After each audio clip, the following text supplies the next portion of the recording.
So ladies and gentlemen of the Arrowverse, it seems that we have got yet another trailer for Crisis on Infinite Earths, and I'm guessing that this extended trailer is the final one. A lot of people were saying that the last one was the final one, but I was thinking there could have been another one, and lo and behold, there was. So what I'm going to do is play the trailer as always, and then I'm going to get into what I think about what we see, and just generally break down everything about the trailer. So without further ado, guys, enjoy the extended trailer if you haven't seen it already. There was no hope for this world. No hope. No hope. It's time for me to die. There's things we have to accept no matter how much it hurts. I wish I was hopeful, like you. Baby, I don't want to say goodbye. My mistakes outweigh all the good I've ever done. Find your mother. Tell her how much I love her. The end of the world is licking at our heels! The end of the world!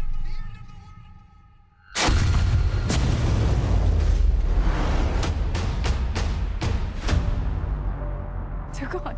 And we're next. Every second, another Earth dies. This threat brings the annihilation of all life. Battle not with monsters, lest you become a monster. Even in the darkest times, hope is the light that lifts us out of darkness. Let's go save the universe. Keep riding the lightning. Everyone has a part to play. The multiverse needs you! Tick-tock, people! Oliver! It's not time! The battle is lost! Crisis on Infinite Earths. The CW's crossover event begins Sunday at 8/7 Central.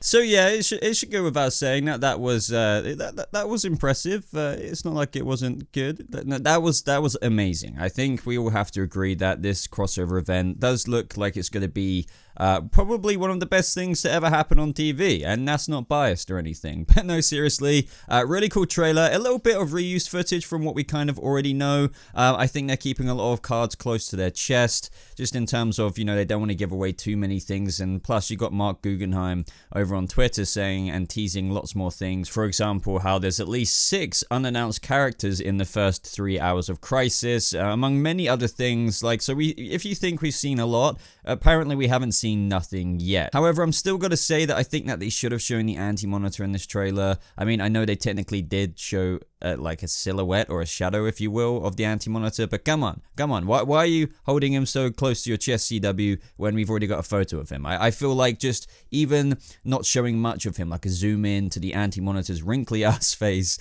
with just saying one word, or like, I'm coming for your universe, would have been really, really cool, and a really nice way, and a very teasing way before Sunday to just tease the whole crossover event. But before we go on to speak about the rest of the trailer, guys, be sure to leave a like on this video just to show your support for the channel, but not only that, you're hyped for this crossover and just hyped for the trailer, and also subscribe to make sure you never miss out on a future Arrowverse video. So I love the opening line for this trailer, and I believe it's from Kevin Conroy, unless I'm just going crazy, and he said there was no hope for this world. Now, this could mean so many different things. I'm wondering if he's talking about the prior Batman career he had, because as we know in this trailer and the previous trailer and from previous images, he's in his kind of Kingdom Come exoskeleton suit, and in the first couple of scenes in this trailer, we do see a much closer look at the very cobwebbed, kind of abandoned bat suit. I'm thinking that's more of a choice of like how he can't actually use it because he's physically unable to, but I'm just itching to know what his line meant by saying there was no hope for this world. So a large portion of the beginning of this trailer is kind of about the characters accepting their fates, or maybe not just their own fates, but the fates of Crisis on Infinite Earths in general. For example, how Argo is going to go. For example, how Earth 38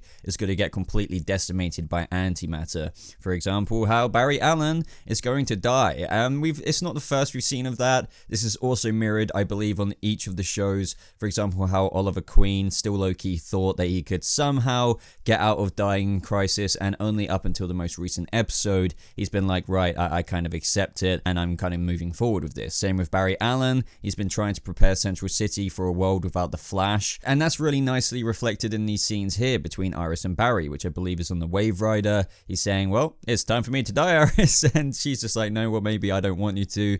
This is going to be very feelsy. Looking forward to them actually explore this because, you know, it's just going to be that moment. I mean, we all know that Barry isn't going to die permanently. I mean, who knows if they're actually going to try and do it anyway, but we all know he's coming back. But I'm still a sucker for these emotional moments on screen. And at the end of the day, these characters are going to sell it because for all they know, Barry is going to permanently die in this crisis. And same with Oliver with that little line saying, go tell your mother that I love her, which is kind of confusing. Did he mean to go back to the future? But then again, Felicity already went through that portal to what many are speculating to be the paradise dimension. Or did he mean go see her in present day, but then she would be seeing a grown-up Mia, which would be all kinds of interesting. So anyway, moving on. We also got a little brief teaser of Batwoman and Supergirl. As you all probably are aware, they teased this ever since the end of the Elseworlds crossover. They're going to be the kind of new dynamic duo-y kind of buddy system in the Arrowverse, which was formerly given to Barry and Oliver. Now, I'm not really feeling it right now. I mean, we haven't really seen anything from them, so I can't really say that. But right now, I'm just kind of looking forward to seeing how these two can get along, if they're even going to come close to Barry and Oliver, which I don't know if they will, but maybe they will. Maybe they will. But right now, I guess, you know, we're going to have to just wait and stay tuned to this crossover to see if they can kind of pull those friendship superhero moments out the bag, just like the Green Arrow and the Flash did. Now, I'm a little bit late with this trailer, and when I first saw this last night, when I was unable to make a video on it, I immediately tweeted this picture out, and I was just like, oh my. Now, for a split second, just because the first thing I saw was Bitsy Tulloch, and obviously I didn't think it was the Earth 38 version, just because we know we're getting Superman and Lois, or at least that's in talks to be that TV show. We know that's going to surround the raising of the family dynamic with baby Jonathan Kent. So you kind of get where I'm going with that. I knew that it wasn't our Tyler Hoechlin, but then looking at it again, that's definitely Bitsy Tulloch, which I'm fine with, because you could argue, even though Lois Lane's can look different in the multiverse because they're bringing back the Smallville Lois with the Smallville Clark Kent with Tom Welling. It's also perfectly understandable how there's other Elizabeth Tulloch looking Loises out there. However, this isn't, as I've already kind of teased, not our 38 Tyler Hoechlin. It does just seem to be like this cool throwaway moment of another Earth Superman and Lois, but in, you know, the Death of Superman kind of tribute. I really believe that this is just going to be like a throwaway moment, but it's just so cool how they can give such a cool comic book reference to something that's probably only going to be in the episode for a few seconds. And what I mean by that as well is that we see the headlines there being Lex Luthor kills Man of Steel, disappears into thin air. Now, what does that mean? He disappears into thin air. Like, could this mean that Lex was burrowed for Crisis, like maybe by the Monitor? I mean, who knows? I'm just throwing speculation out there right now. Now, this is where we get a little glimpse at Will Wheaton on Crisis on Infinite Earths, but I honestly don't watch The Big Bang Theory, so this doesn't really mean much to me at all. But I'm sure for many of you, this is a fun little cameo kind of role. And then, ladies and gentlemen, we get to see Supergirl's reaction again to Argo getting hit by antimatter, and I mean, this could also be the launch of antimatter into our universe at the same time. Well, I say our universe, but you know, Earth 1's kind of universe. But yeah, as I said, there's a bit of reused footage, but it's just all to help that typical narrative we keep seeing in the trailers. At the same time, I do want to mention that this could be just another Earth. It could be even Earth 38 about to be, you know, decimated by antimatter before they all manage to get away. It is kind of hard to know exactly what is going on there, but either way, I cannot wait to see that antimatter coming towards the actual Earth 1, because that is when the stakes, I mean, well, the stakes are going to be high the whole time, but this is when shit is going to get real. Now, at this moment in the trailer, there's a whole bunch of really quick montage shots, which include quite a few key characters like the Green Arrow. We see Jonah Hex there without any of his scarring from Legends. So Legends fans, I would love to hear your theories about that down in the comments below. We see Pariah, and there's a little filter there, which is, you know, we've seen this image before, but I do want to say again, with that filter, it does seem to be like set in another place. It's just very intriguing. We of course see Tom Welling's Clark Kent from Smallville Smallville in like an all new kind of little angle. There's really not much else to say than that, but honestly, you're going to sell me every single time we see Tom Welling's Clark Kent. And another very fascinating moment to me is like, why is Black Lightning here, you know, sending out his powers to Barry? And at the same time, I'm wondering if Barry is sending out a lightning bolt so they can kind of combine lightning powers here to maybe create something. I mean, who knows what their goal is, but evidently they're trying to do something here. It looks like the John Wesley ship, Barry Allen from Earth 90, is just kind of standing, spectating whatever the heck is going on here. But yeah, let me know your theories there, because it looks like they really are trying to combine their powers, but it kind of backfires quite literally because you see everyone get hit by the blast of them attempting to combine these powers and get sent flying. And also notice that this seems to be the room that Nash Wells on the Flash has been trying to enter and has now successfully entered and thus turned him into Pariah. You can see the Paragon symbols on the wall there. So this is going to be like where they kind of hang out, like the base of operations for quite a bit of Crisis on Infinite Earths. And only a few days ago, guys, we got our first glimpse at the Shadow Demons, or what we could only assume to be the Shadow Demons, and I think we can only assume that these guys are the Shadow Demons as well. So there's a whole flock of them now. Yeah, I really wouldn't be surprised if they are. I mean, what the heck else are they going to be? We get a little tease. I believe we have seen this before as well. So here we have Lois and Clark's child looking very cute there in a very Superman-esque kind of blanket, kind of red cape, perhaps foreshadowing his future. I mean, you never know. But this is likely their place on Argo before it gets hit with the antimatter wave. And now there is a new clip, by the way, an actual scene from Crisis on Infinite Earths that has been released, which contains Superman saying that they sent Baby John out in like a pod and they don't know if he's made it yet, and they want to track his trajectory from when, I guess, Argo got hit from the antimatter. So yeah, just a little tidbit there. I haven't done a breakdown on that, but you know, go search that clip up and you can see that they're talking about worrying about Baby John finding his way to Earth, I suppose, because it looks like they sent him out in a very Clark Kent from Krypton way. And yeah, guys, this is the shot of the Anti-Monitor. There you have it. Now, honestly, I'm not ripping into this. I'm really not. I just don't really see why they are playing the whole Godzilla kind of, you know, act about this. Like, why not show the Anti-Monitor? You're not going to give loads away. We already know what he looks like. You can just have one zoom in to his face in a very intimidating line, pose, or something like that. Maybe they're still yet to do that. But I do get where they're coming from in terms of hiding it, you know, saving best till last, I guess, to the actual episodes when they air. But I think it would have only served to fanboy out a lot of the general kind of crowd who are looking forward to this Crisis event. Now, I love that line from Kevin Conroy saying, "Battle not with monsters, lest you become a monster." And we see, I believe this is Bruce Wayne's office in Wayne Manor. I mean, it could be any room at the end of the day, but I do really appreciate a much different look. I mean, I thought that was going to be it from what we saw in the previous trailer from Kevin Conroy's Bruce Wayne, but here we get like a much nicer look as well, and I really appreciate that. But notice the wedding ring on there as well, so I wonder who Bruce got married to in this different version of him.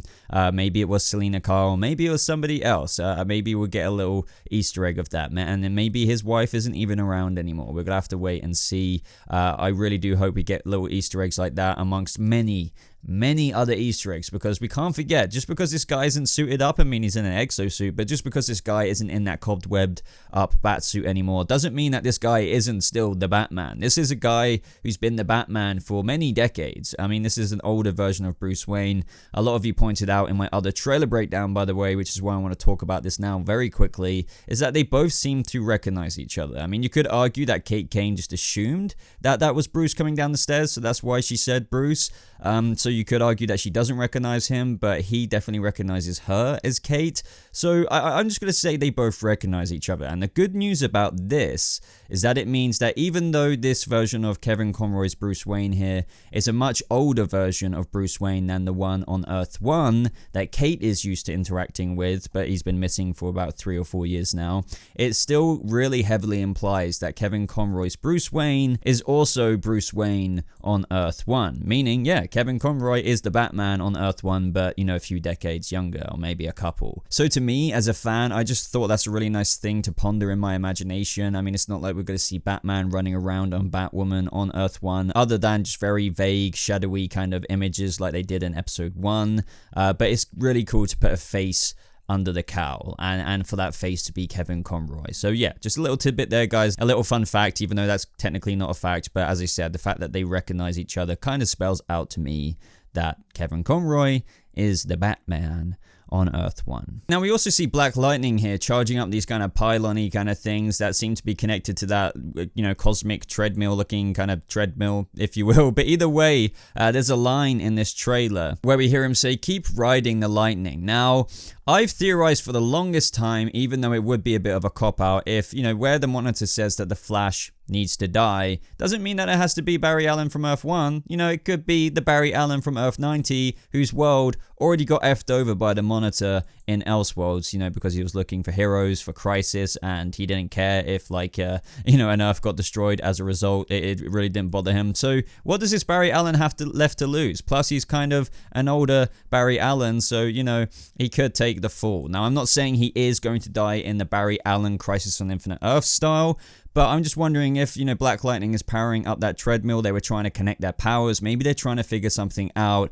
And then this is Barry Allen from Earth 90's last message to our Barry Allen of Earth 1 saying, look, I'm going to take this hit. Keep riding the lightning. Just saying, you know, keep being a speedster. Keep doing what you do, man. And then he goes on the treadmill and maybe does whatever they're trying to attempt. Now, I know that's a bit of, well, a crossroads speculation theory because it could go in any direction. And you can add 1,000 different kind of splinter points off on that theory. But, you know, it's just like a nice little one that came to my head. I think most of us anyway kind of thought that this Barry Allen, John Wesley shit from Earth 90 would go in some form or another, whether that's a sacrifice or not. So let me know your thoughts there down in the comments below. And then lastly, guys, we have that moment that everyone is speculating about where Barry Allen, you know, with Grant Gustin's very emotional face on, which always gets me, screams out Oliver, and it could be that moment where Oliver seemingly dies.